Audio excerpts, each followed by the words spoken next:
नमस्कार साथियों, चिरानिया क्लासेज में एक बार फिर से आपका स्वागत है। तो दोस्तों, आज एक नए वीडियो की हम शुरुआत करते हैं।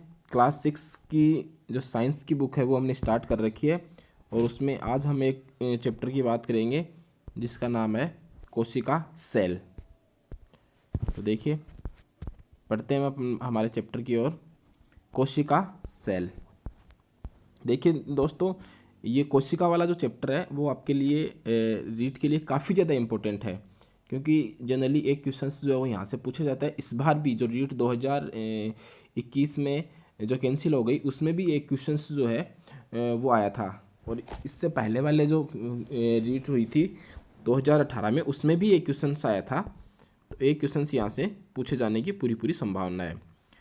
तो इसमें ये टॉपिक्स हम कवर करेंगे: कोशिका एवं कोशिका की खोज, कोशिका संगठन और आधार पर जीव, कोशिका का माप, कोशिका की आकृति, कोशिका के विभिन्न भाग और प्रोकैरियोट्स एंड यूकैरियोट्स कोशिका, इन के बारे में हम डिस्कस करने वाले हैं।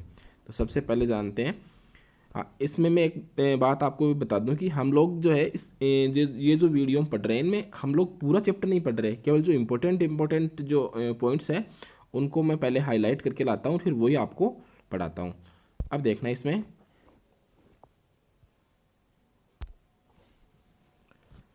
कोशिका एवं कोशिका की खोज। तो रॉबर्ट हुक ने 1665 में सर्वप्रथम कोशिका की खोज की थी। उन्होंने स्वयं द्वारा निर्मित कोशिका के नीचे कोर्क की पतली परत को रखकर देखा। कोर्क की इस पतली परत में उन्हें मधुमक्खी के छत्ते के समान कोष्ठ दिखाई दिए। इन कोष्ठों को रॉबर्ट हुक ने क्या नाम दिया? कोशिका नाम दिया। तो सर्वप्रथम कोशिका की खोज किसने की? रॉबर्ट हुक ने की। ये इस प्रकार से इसने देखा था, और ये जो कोशिका थी मृत कोशिका थी, ठीक है। हालांकि इसके बाद में हम देखेंगे कि जो ये तो मृत कोशिका थी, जीवित कोशिका की खोज किसने की थी? हालांकि वो ल्यूवेन हुक ने की थी, लेकिन वो हम आगे जो क्लास 7th और 8th की बुक आएगी उसमें देखेंगे। उसके बाद में देखिए, कोशिका संगठन के आधार पर जीव। कोशिका संगठन के आधार पर जो जीव हैं वो देखिए, एक या तो जीव क्या होंगे, जैसे बहुत सारी कोशिकाओं से मिलकर बने होंगे तो वो तो बहुकोशिकीय कहलाएंगे, और जैसे कुछ जीव ऐसे होते हैं जो एक ही कोशिका से मिलकर बने होते हैं, जैसे अमीबा और पैरामीशियम, ये एक कोशिकीय जीव कहलाते हैं। प्रत्येक कोशिका में एक केंद्रक होता है। कोशिका में स्थित केंद्र के चारों ओर पाई जाने वाली झिल्ली की अनुपस्थिति व उपस्थिति के आधार पर जीवों को प्रोकैरियोट्स, यदि झिल्ली पाई जाती है तब तो होंगे यूकैरियोट्स, क्योंकि उसमें जब कोशिका झिल्ली सेल मेम्ब्रेन यदि पाई जाएगी तो कोशिका झिल्ली पाई जाएगी, तो कोशिकांग भी पाई जाएंगे। जबकि यदि कोशिका झिल्ली नहीं पाई जाएगी तो कोशिकांग वो नहीं पाए जाएंगे, तो उसको कहेंगे प्रोकैरियोट्स कोशिका। अब देखिए, कोशिका का माप, साइज है वो देखते हैं सेल की। तो कोशिका जो है, कुछ कोशिकाएं क्या होती है कि कुछ छोटी होती है और कुछ कोशिकाएं बड़ी भी होती है। तो सबसे छोटी कोशिका जो होती है उसका आकार होता है 0.1 से 0.5 माइक्रोमीटर। जो किसकी कोशिका है? जीवाणु की कोशिका है। जो किसकी कोशिका है? जीवाणु की कोशिका है। जबकि सबसे बड़ी कोशिका है वो होती है शुतुरमुर्ग का अंडा, जिसका आकार कितना है? 170 इंटू 130 मिमी, 130 mm। ये होती है सबसे बड़ी कोशिका जो शुतुरमुर्ग का अंडा होता है। और सबसे छोटी जो कोशिका होता है जिसका आकार होता है 0.1 से 0.5 माइक्रोमीटर, ये किसकी कोशिका? जीवाणु की कोशिका है, ठीक है। उसके बाद में देखिए, ये कोशिका की आकृति, जैसे ये अमीबा की कोशिका है, इस प्रकार से कोशिका गोलाकार होती है। ये एक तर्करूपी पेशी कोशिका इसके रूप में हो सकती है। ये जैसे लंबी साखी तो तंत्रिका कोशिका इस प्रकार की होती है। तो ये कोशिकाओं के साइज थे। अब देखें, यहाँ पर हम लोग बात करेंगे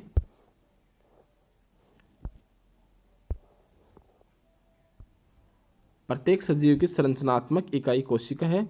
समान कार्य करने वाली कोशिकाओं के समूह को उत्तक बनाते हैं। समान कार्य करने वाले उत्तकों के समूह को अंग कहते हैं।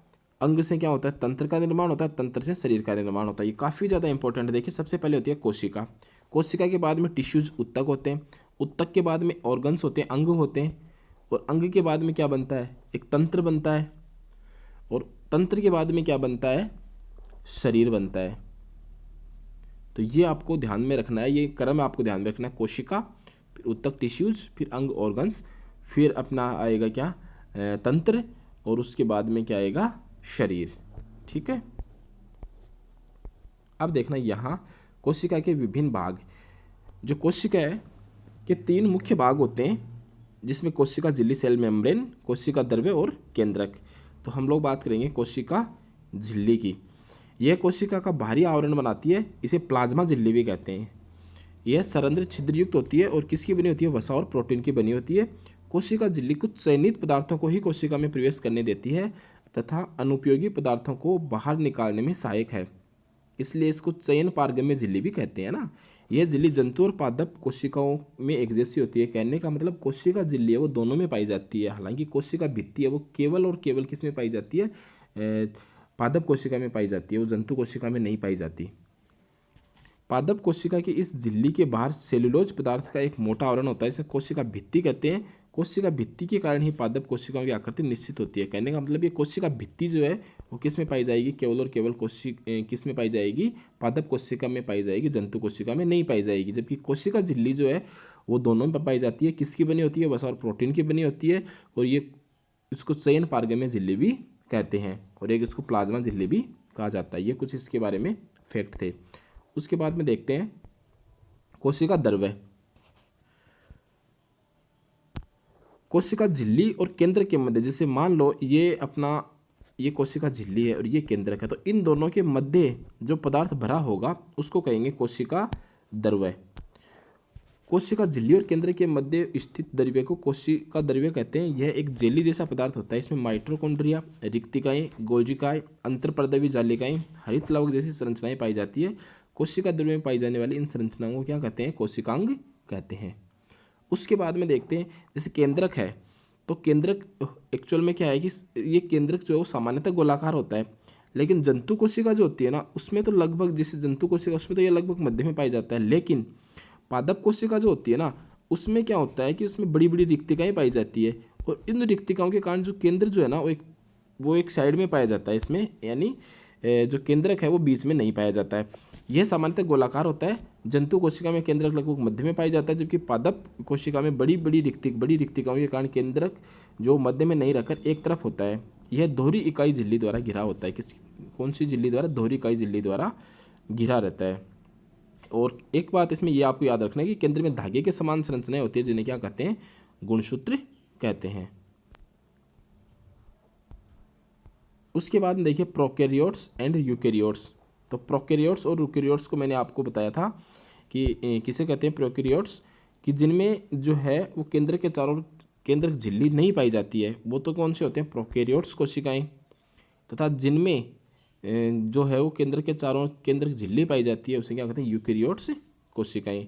और जो यूकैरियोट्स कोशिकाएं हैं उसमें कोशिकांग भी पाए जाते हैं। तो अब देखिए कुछ कोशिकांग जो है उनकी हम चर्चा करेंगे। तो इसमें सबसे पहले हम लेते हैं लाइसोसोम।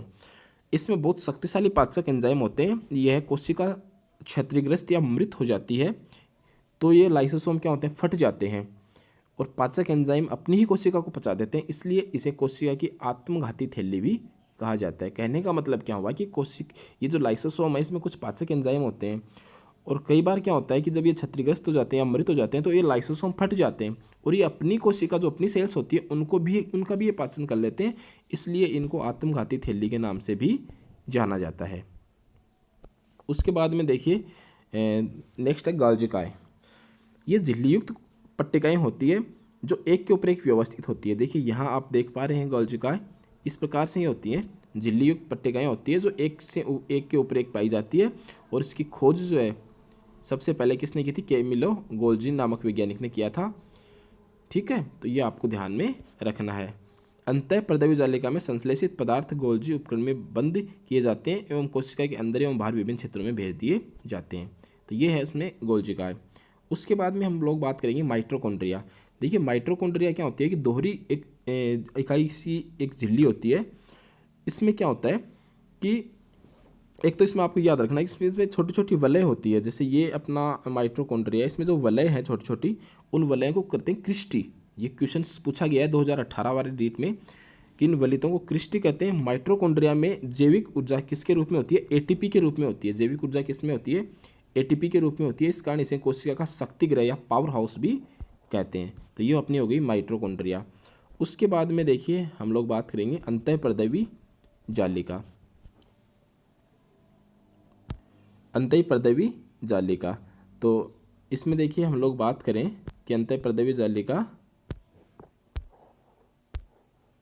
यहाँ आप देख सकते हैं अंतःपर्दवी जालिका ये रही यहाँ पे, और इसमें भी आप देख सकते हैं ये अपनी जंतु कोशिका है और ये पादप कोशिका है। यह कोशिका द्रव्य में नलिकाओं के जाल के रूप में दिखाई देने वाली संरचनाएं हैं। ये दो प्रकार की होती है, एक तो खुरदरी अंतःपर्दवी जालिका और एक चिकनी अंतःपर्दवी जालिका। जो खुरदरी अंतःपर्दवी जालिका होती है उसमें आपको ये बात याद रखनी है, खुरदरी अंतःपर्दवी जालिका पर राइबोसोम पाए जाते हैं जो किसका काम करते हैं? प्रोटीन संश्लेषण का काम करते हैं। उसके बाद में हम लोग बात करें प्लेस्टिड, जिसकी खोज हैकल नामक वैज्ञानिक ने की थी। ये पादप कोशिका के कोशिका द्रव्य में पाई जाते हैं। अधिकांश प्लेस्टिड हरे रंग का वर्णक पाया जाता है जिसे क्लोरोफिल या पर्णहरित कहते हैं। हरे रंग के प्लेस्टिड को क्लोरोप्लास्ट अथवा हरित लवक कहते हैं। इनके कारण पत्तियों का रंग कैसा होता है? हरा होता है, जिससे पेड़ पौधे प्रकाश संश्लेषण की क्रिया द्वारा भोजन बनाते हैं। प्रकाश संश्लेषण हेतु क्लोरोफिल वर्णक अत्यंत आवश्यक है। तो ये हो गए अपने प्लेस्टिड्स जो है, ये हो गए, आप इसमें देख सकते हैं ये वाले प्लेस्टिड जो है जंतु कोशिका पादप कोशिका जो होती है इसमें यहाँ ये प्लेस्टिड पाए जाते हैं। ठीक है, उसके बाद में देखिए जो रिक्तिका है, तो पादप कोशिकाओं में क्या होती है भाई? पादप कोशिका जो है उसमें रिक्तिकाएँ बड़ी होती है और जंतु कोशिका में रिक्तिकाएँ क्या होती है? छोटी छोटी पाई जाती है। अब हम लोग इनमें जो पादप कोशिका और जंतु कोशिका है उसमें कुछ डिफरेंस देखते हैं। जैसे कोशिका भित्ति है, तो कोशिका भित्ति जो है वो केवल और केवल किस में पाई जाएगी? पादप कोशिका में पाई जाएगी। जंतु कोशिका में कोशिका भित्ति अनुपस्थित होती है। केंद्र की स्थिति आपने देखी कि जंतु कोशिका जो है उसमें क्या होता है कि जो केंद्रक होता है वो बीच में पाया जाता है, इस वजह से क्या होता है वो मध्य में होता है, जबकि उसमें जो पादप कोशिका है उसमें बड़ी बड़ी रिक्तिकाएँ होती है जिसके कारण वो एक तरफ पाया जाता है, परिधि की ओर पाया जाता है। रिक्तिका का आकार रिक्तिकाएँ जंतु कोशिका में छोटी होती है, जबकि इसमें पादप कोशिका में क्या होती है? बड़ी बड़ी रिक्तिकाएँ पाई जाती है।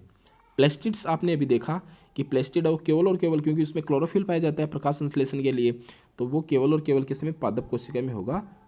जंतु कोशिका में प्लेस्टिड नहीं होता है, अनुपस्थित होता है। ठीक है, अब देखिए ये वाली हमने चर्चा की थी कि कोशिका की सब खोज किसने की थी? 1665 में रॉबर्ट हुक नामक वैज्ञानिक ने की। उसके बाद में सूत्रमूल कांडा सबसे बड़ी कोशिका है। पादप कोशिका में कोशिका भित्ति पाई जाती है और जंतु कोशिका में क्या होता है? इसका अभाव होता है। कोशिका झिल्ली और केंद्रक के मध्य स्थित जो द्रव्य होता है उसको कौन सा द्रव्य कहते हैं? कोशिका द्रव्य कहते हैं। और ऐसी कोशिका जिसमें केंद्रक झिल्ली का अभाव हो उन्हें प्रोकैरियोट्स, और जिसमें कोशिका झिल्ली पाई जाती है उन्हें यूकैरियोट्स कोशिका कहते हैं।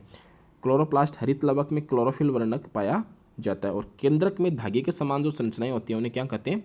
गुणसूत्र कहते हैं, क्रोमोसोम्स कहते हैं। इनकी हमने अभी चर्चा की थी। कुछ क्वेश्चन वो देख लेते हैं।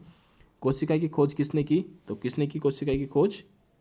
रॉबर्ट हुक नामक वैज्ञानिक ने की। जंतु कोशिका में नहीं पाया जाता। देखिए जंतु कोशिका में क्या नहीं पाया जाता? ये प्लेस्टिड नहीं पाया जाता, ये केवल पादप कोशिका में पाए जाते हैं। बाकी माइटोकॉन्ड्रिया, कोशिका द्रव्य, केंद्रक, ये दोनों में ही पाया जाता है। समान कोशिकाओं का समूह है जो एक विशिष्ट कार्य करता है वो क्या कहलाता है? उत्तक कहलाता है।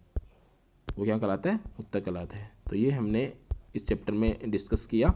बड़ा बेसिक सा ये चैप्टर था, लेकिन काफ़ी ज़्यादा इंपॉर्टेंट है। क्लास 6 की बुक में काफ़ी ज़्यादा फैक्ट्स जो हैं वो इंपॉर्टेंट फैक्ट्स जो हैं बड़े ही आसान तरीके से दे रखे हैं, और मैंने आपको ये समझाने का प्रयास किया। आई होप ये वीडियो आपको पसंद आया होगा। दोस्तों आप लोग जो है वो 6 क्लास से लेकर हम लोग जो है 10th क्लास तक की साइंस है वो कवर करेंगे, और मैंने भी रीट 2021 में ये पढ़ी थी, और मेरे साइंस में 29 नंबर्स जो है वो आए थे, और वही जो है वो मैं आपको प्रोवाइड करवा रहा हूँ।